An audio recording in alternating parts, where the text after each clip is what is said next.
Good morning, everybody. I'm Eric Lindeman from NETGEAR. I'm working for NETGEAR for about 10 years or a little bit more than 10 years now. And I started to work with the AV over IP product we have 5 or 6 years ago.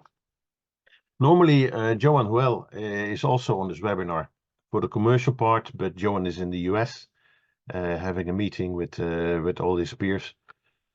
And so he's absent for this webinar, but nevertheless, we are going to discuss, and you have to do it with me. So that's about it.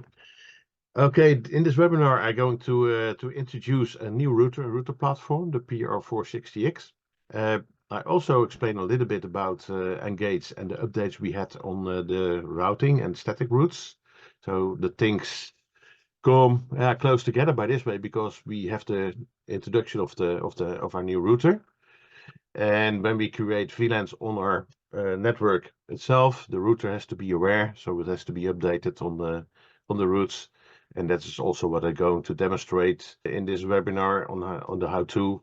And I have some nice demos to follow what will happen on the screen, and I will end the webinar with some questions and answers. So feel free to ask your questions at the end of the webinar, note them down or add them in the Q&A box. And at the end, I open the Q&A box and answer all your questions. Okay, so far so good. Here we go. The PR460X, our brand new router. When we are working on a new router platform, we are aware of some challenges our resellers will have in the field. And what we see a lot in the AV setups is that there is a challenge with internet access and AV over IP. This is because some organizations won't let you have permission to get on the internet with the AV part of your network. Sometimes you have to provide a router of your own to have remote access to control the customer or to help the customer with keeping his AV set up and running. So this was a part of a challenge, and that's why we also started to develop a new router with more functionality based on AV. Of course, for rental and events, a router could be a nice thing to have, because if you are on an event and the exhibitor of the owner of the exhibition room offer you an internet access, and mostly he deliver you a cable. And most of the times in an AV setup at a stand, you also need multiple VLANs to get everything sorted out. So a router will be on its place, and because of the firewall functionality, you have an extra filter for other people not belonging to your network getting on your network. So that's also a little bit a demand that we have seen, especially also for rental. Rental is a temporary solution, and when you have a flexible router, it's in the benefit of the installation time. And in the demo, you are going to see how easy it is to install our router. Of course, with AV environments, sometimes they are very stylish, and if you have a nice situation for residential, the look and feel and how a router and how the equipment is showing up in a rack is also a part. So that's why we also keep the style from our AV switches and for 250 switches later on a little bit more. So here some examples. On the right top, you see the router and the switch in an AV rack, and on the picture below you see our switches reverse mounted into a computer rack. And what about the PR460X? It's the same as with the PR60. It's an intelligent stateful inspection net router. It has a 10 gigabit WAN interface.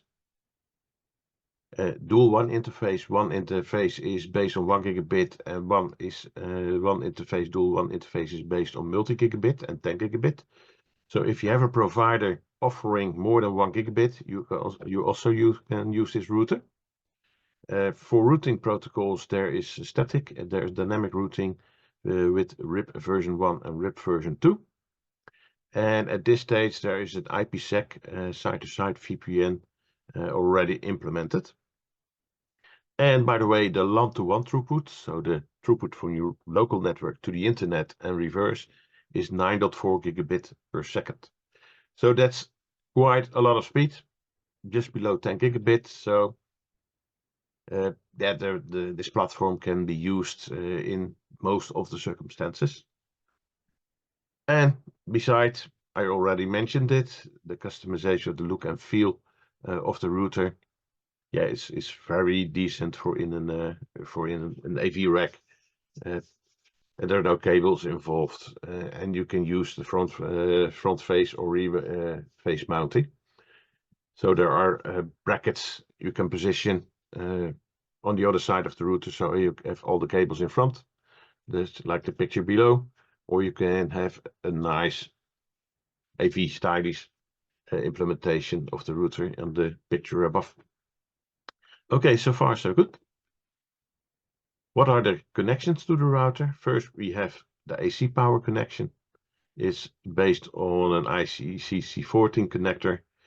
The power supply is capable of handling 100 to 240 volts, 50 and 60 Hz. So it's a universal power supply. So you can click it in anywhere you like globally, as long as you have the right power cord, of course.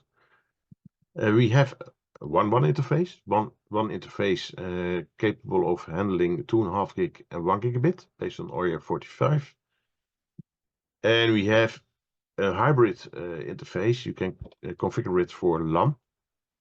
Then it's called LAN 5. Then you have 10 gigabits, 1 gigabit, 2.5, 5, 10 gigabit of multi-gigabit connection for your network.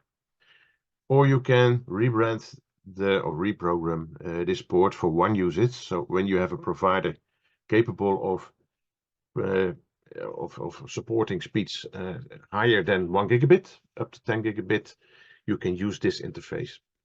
And you can use the one LAN and the both one interfaces for fallback. So if you have a MiFi router or that kind of application, you can have a spare connection connecting to the internet. I have a little example. We have a very small router box with an Ethernet input and output, and then you can connect this box on the secondary LAN 1 interface to have a redundant internet connection. There are 4 LAN ports, 3 LAN ports are based on 1 and 2.5 gigabit, and the less fiber slot fiber LAN port is suitable have a 1 gigabit SFP or handling a 10 gigabit SFP plus module to connect it to your infrastructure. So in this case, I'm going to use the 10 gigabit interface. So there's an internet available. You can connect your router with a LAN port to the internet, or you can use LAN 2 of the 1.2 port, of course, when you configured it for 10 gigabit and have a connection to the internet. And then we are going to use, in my situation, the LAN port, the fiber slot, and connected it to the 16-port 10 gigabit switch. As you know, this switch doesn't have any copper Ethernet connections, so you always have to connect the switch with fiber. So we're going to hook it up with a DAC cable, and that's it. The DAC cable will provide you 10 gigabits to your core switch, and so far so good. So that's solved. So I'm going to tell a little bit about Engage 1.1.6.6, and that the biggest advantage is the new routing wizard, and I'm going to show you this. It's more understandable by the wizard for your router strategy of configuring your routes, and it guides you completely to all required IP and routing settings. And I'm going to show that in a minute. There's also support for per VLAN IP routing configurations, and the AVoIP query configuration for VLAN is also perfect a little bit more. I'm not going to discuss this in this webinar. I'm creating a new webinar where I point more to this kind of configurations. So I stick in this webinar to static routing. Of course, the DHCP server in NETGEAR 1.1.6 can handle these DHCP reservations. So it also is a very decent, very frequently asked question for this kind of support in NETGEAR or on our switches. So it's all fulfilled with NETGEAR nowadays. And of course, external host gateway configuration information and user assistance is also on a high level supported. And DCP bindings can also be maintained a little bit better, so you can have a good overview of all the DCP leases on the router, and you can also release DCP leases. Okay, PR460X AV demo setup. So let's me introduce to my demo set. I used it also in the two webinars before. I have a little spine switch based on an M4300 series. What you see in the middle on top of this slide, it's the function of this switch is my router, of course, for the VLAN routings for my switches below. It also provides DHCP on the network. It's hooked up to my inside network, what was running on a PR500 router. You see completely on top of the slide in this position. I have a notebook connected to the spine switch, and I have two smaller switches, or to one small switch, sorry, connected with 10 gigabit ports, of 1 gigabit ports with 10 gigabit uplinks, of course, sorry. And I have on the right, I have a 1 gigabit switch with 40 ports connected with 1 gigabit up to my central M4300 switch. I already configured the Dante VLAN and the video VLAN, and I'm going to swap the PR500 for the new router, the PR460.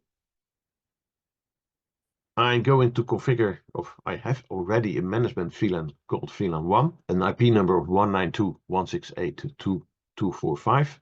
The net mask is 255.255.250, and I have to use this IP addressing for my new PR460 router to have it transparently into my network, so the other devices don't have to be reconfigured. So that's I'm going to be aware of.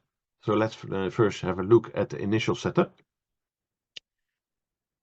I can find the router very easy. I first connect it to the internet, and then I connect one of my notebooks to the router itself, and then I can type in the browser router login.net, and then it automatically will be redirected to the router.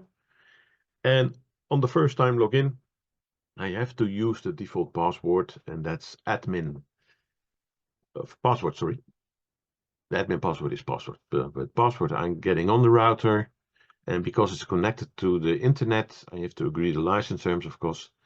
And because it's connected to the internet, it is going to find that there is a newer firmware. But first I have to provide a new password.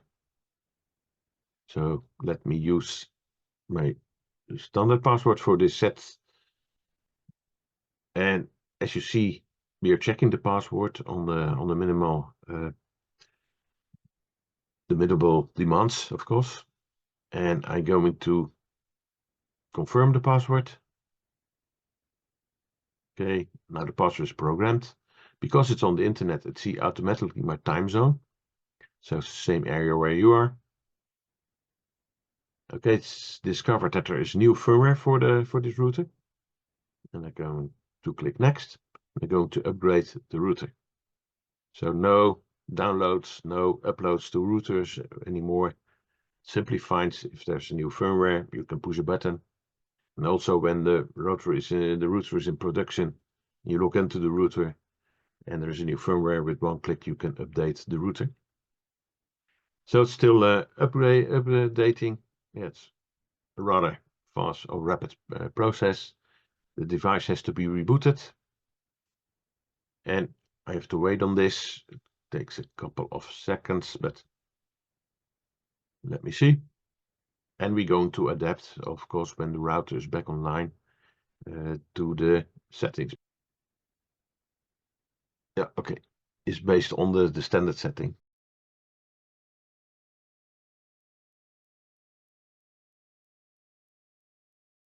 You see? Yeah, one DHCP is received. Okay, everything is working fine. Okay, I'm going to deactivate the inside support because I can provide you 10 or 20 webinars based on inside. That's a long story also. I can go to my LAN settings, okay, where I have to check or change the settings because 192.168.1.1 is the default address and my address range is within the two ranges, so I have to adjust it. I use the 245 address because I like to prefer the default switch route on the lowest address. And yeah, when I check into the settings, I can click on apply, and then the router is reconfigured because of the swap of the IP addresses, it have to get out of the connection timeout because it's rebooting the network interface. So we click on OK, and I wait a small moment, and then I can click back on router.login.net again. And if it's going all right, everything has to be online. Okay. Going to log in again. Let me see. Yeah, everything is working fine. Then I scroll down on dashboard, looks good. Monitoring, attached devices. Let me have a look. Yeah, okay. Let's see all the equipment. IP addresses are there. So it's good to go. Okay. So let's go on to the next. And that's the Engage VLAN routing planner. So to demonstrate the VLAN routing planner, of course, I have to introduce the configuration of a new VLAN. So what I'm going to do is configure a new VLAN for connecting PoE lights. And I'm going to swap 2 of my video VLAN ports on the 10 gig switch below to 2 ports for lights. And I'm going to introduce 6 other ports on my 1 gigabit leaf switch on the right, also configured for the light VLAN. I decide for myself to use the VLAN number 30 to configure it with an IP address of 10.10.30 and .1, of course, for the routing interface on the switch itself. So far, so good. So let's log into Engage and see what will happen. Took, I think, 10 to 20 seconds to start Engage. And when Engage is loaded, I'm able to log in. So I'm going to use my Engage password.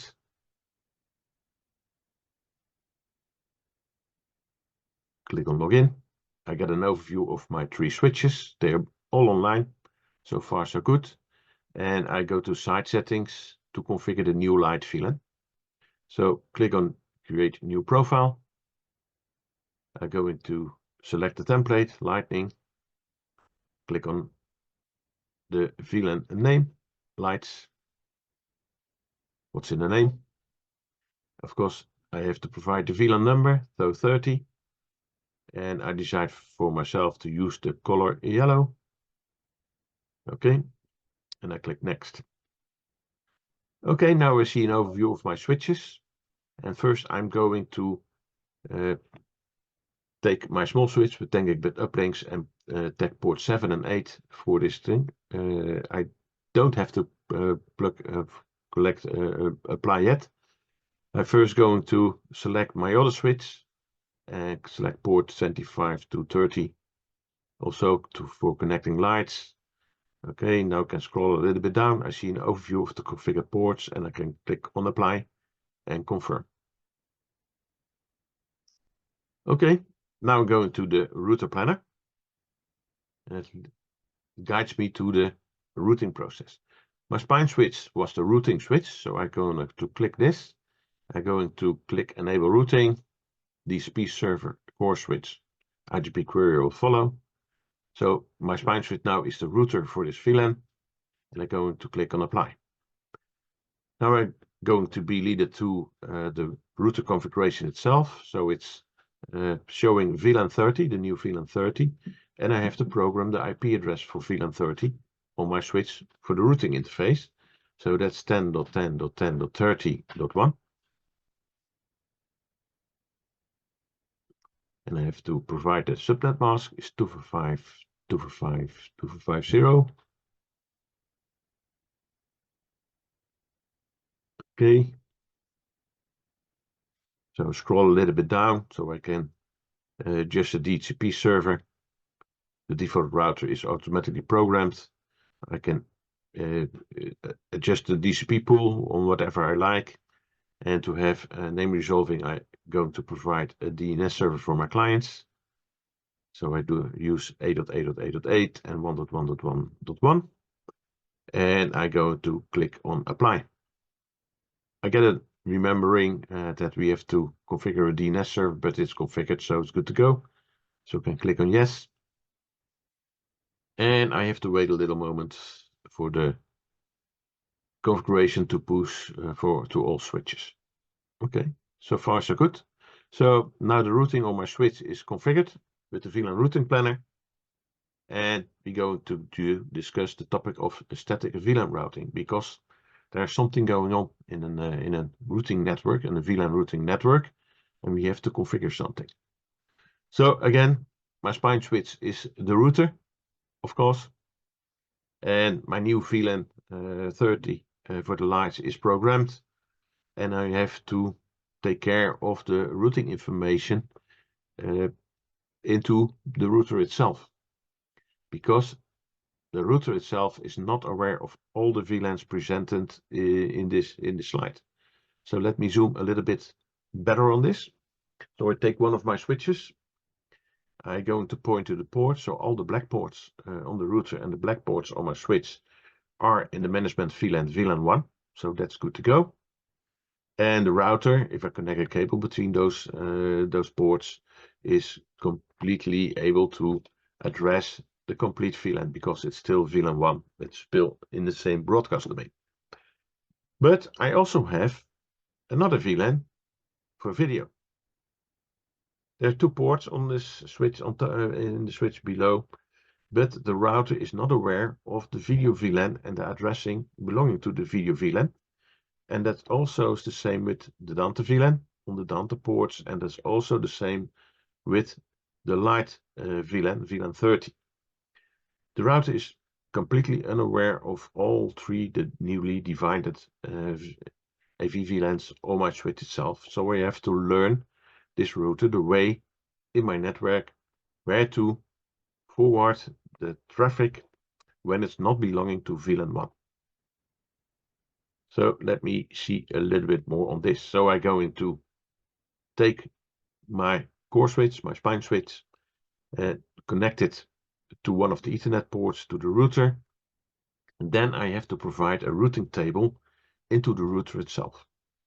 So how does this work? I have the router itself, and I have a management VLAN. The management VLAN is in the same broadcast domain, so there is completely no routing involved. But for the other VLANs, and that's VLAN 1, of course, and that's the routing interface. So this VLAN 1 has the lead to all the routing. We have a video VLAN, and the video VLAN is in the rest of the network. And when I provide a routing table, I have to name my route into the router. So I take the name video VLAN. So far, so good. The network of my video VLAN is 10.10.10.0. The subnet mask is 245.245.245.0. The gateway is my router itself, my routing switch itself. So it's 192 192.168.2.10, and the metric is 2. And what's a metric? A metric is a hop or a hop count for the distance between the routing interfaces. So the metric of a broadcast domain is 1, so it's on the same domain. But if it's one hop away, or one connection away, the metric is named 2. So I have to provide the number 2, because the neighbor network or the neighbor VLAN is involved, and it's directly connected to my VLAN 1. So the metric is 2, and that's all the details you need. If you want to take a look at the configuration of the video VLAN and the Dante VLAN, please go to my previous webinars. Also provided in the mail for the invite to this webinar. So feel free to look to those webinars also. Of course, we have the Dante VLAN into our network, so we have to configure the same or the information on the Dante VLAN also in the router tabel is about the same way.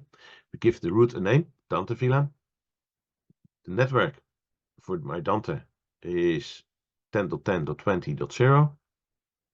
The subnet mask is 255.255.255.0, and the gateway is also the same gateway. It's 192.168.2.10, and also the metric is 2 because my Dante VLAN is directly connected to VLAN 1. So there are no other segments between those VLANs, and of course the VLAN interface, the routing interface, is still VLAN 1. And we also provide the same details for the light VLAN. So far so good, but when we look closely to this table, we can see there is something equal in the IP addressing. And that's also what I taught you in the previous webinars. When you decide for yourself to have the freedom of configuring new VLANs, you have to agree with the system administrator that the 10.10 network is yours to configure and to provide VLAN sub-VLANs into the network itself. So what you agree with the system administrator that the 10.10 network is yours with the 255.255 net subnet mask. So what we see here, all the addresses are starting with 10.10.10. All subnet masks belonging to 10.10 are 255.255. And the gateway is for all the subnets the same, 192.168.2.10.2. And this approach can is providing me to have only one rule for all the newly introduced VLANs, because normally you have to bring in this information for the video, the Dante, the light, and any future VLANs into the router itself. But by rolling it up to 10.10, 255.255, you are free to introduce a VLAN 40 or a VLAN 50 or a VLAN 60, all based on the 10.10 starting address and the subnet, the rest of the network based on 10.10.40.0, 10.10.50.0, or 10.10.11.0. Of course, you're free to go, and you don't have to maintain the routing table into the router itself. So let me show you how this looks in practice. We're going to log in again into a router. The password. Click on login. So we are landing on the routing interface. We can go to the LAN, we can go to the static routes, and then we can click the plus sign and add our route name. So I go to use the name ProAV 2 for the route name, and I can click the network as 10.10.0.0. I can use the subnet mask 255.255.0.0. can use, yeah, come on. I can configure the gateway, of course, 192.168. Here, 168.2. And normally I use 1 for my routing router in a newly designed, but I have to confirm to my network itself. So I have to use the 10 for my M4300 switch, which is the routing switch. And the metric is 2. The interface is automatically named as VLAN 1, and apply will do the trick. So far, so good. Now the router is also configured, and now I'm free to use any other VLAN or introduce new VLAN with 10.10, and my already configured VLANs are routed back when there is information leaving the network or entering the network belonging to the VLANs. So a little resume. The PR460 NETGEAR Engage. I think it's a good marriage, especially when there are going to be introduced a lot of extra functionality in this year, and integrating the router also in Engage for the PR460. This is an VLAN style design, so it looks neat and decent into an installation. And when you reverse mount the router, you can have it in a normal IT environment or in a bigger patch rack environment. It's easy to install and deploy in AV over IP environments. And with NETGEAR Engage, it's a lot more easier to configure your VLAN routing. And I think both, if you look forward to the performance of this router, with the 10 gigabit interfaces, the amount of memory inside the router to introduce new solutions into this router itself, that's a cost-effective way to make use of this advantage of this router into your network. And of course, Engage is very efficient in configuring an AV network. It saves a lot of trouble, and it's easy to for maintaining the network itself. And there will be a webinar also with more information on Engage and new involvement. But I have to present I have to plan the webinar for the Netherlands also, and later on I'm going to plan the new webinar also for you in the Nordics and in Wallonia for Belgium. Okay, so far so good. What else do we offer? We offer a lifetime limited warranty for our hardware on the AV line switches. The next business day replacement for the time there is something broken on warranty. We have the Pro AV design team, of course, helping you and assisting you with installation, pre-sales, and all kind of things. And there is a nice academy. There are a lot of new trainings into the NETGEAR Academy. We hired a guy who is responsible now for the NETGEAR Academy, and especially on creating trainings, online trainings. So feel free to make use of it. And that's why NETGEAR Pro AV, we make great software of managing and installing AV networks. We adapt the hardware to AV, and of course we have a rich support with pre-sales, after sale, with training and certification. So that will leave us to the Q&A. Are there any questions? Please feel free to ask. Okay, at this moment I don't see any questions. To keep the discussion going on, there is this moment, there is IPsec client board in development. So by the end of Q1, we also going to introduce IPsec client. So that's also good for your remote support to help your customers, and later on, by the end of Q2, beginning Q3, we also will have support for OpenVPN. So I see already a new question.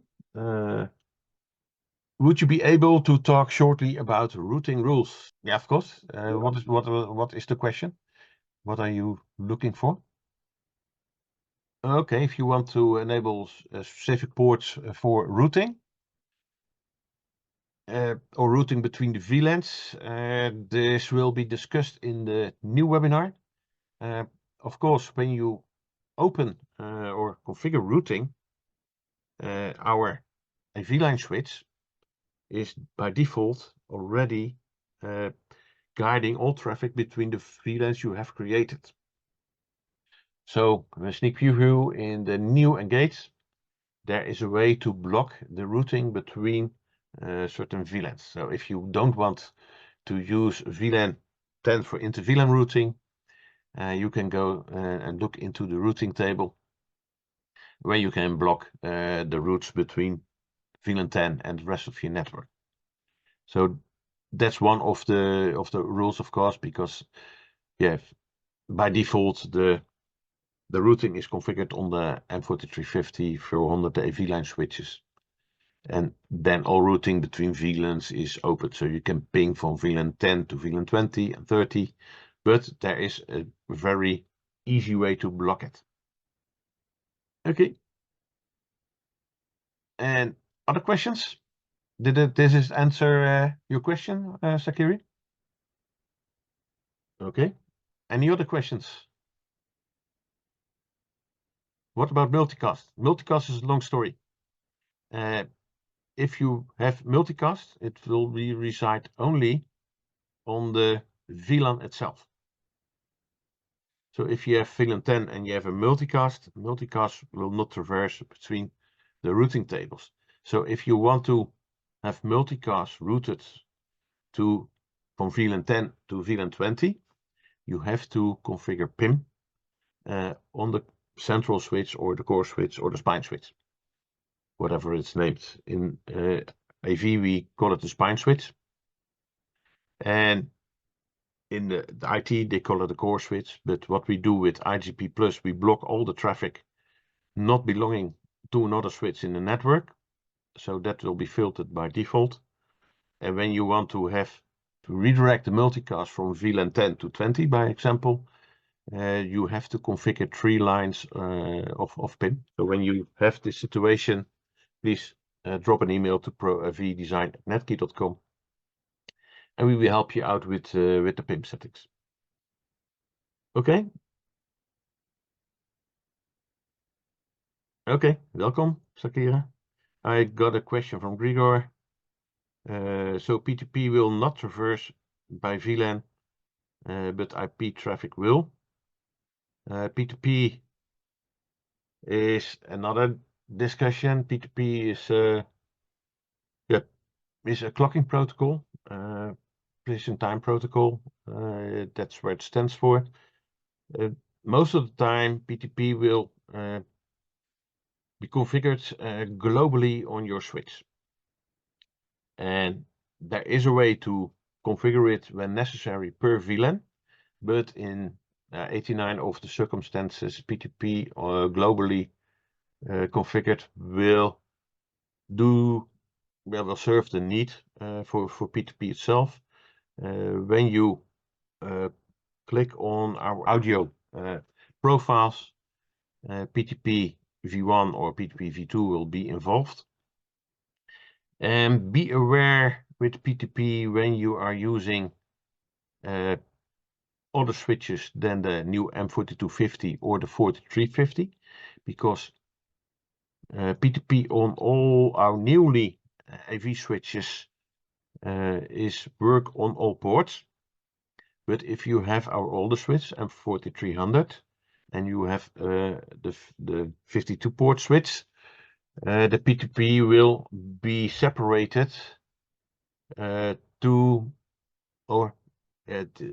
split up between both the ASICs of those switches. Those switches are built up on 2 ASICs, and if you there is P2P support for port 1 to port 24, and all P2P devices have to belong to each other, have to install on the first 24 ports, and the rest of the switch, to port 25 to 48, is separated with P2P from the other ports.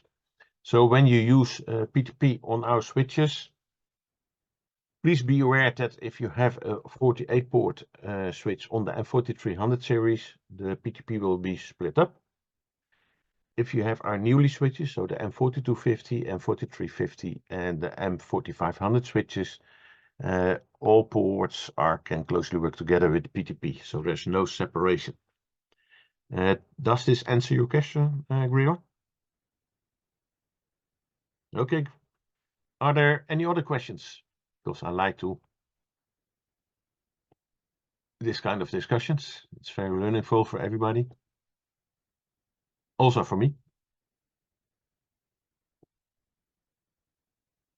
I see no new questions. Let me look in the chat. No, in the chat are also no questions.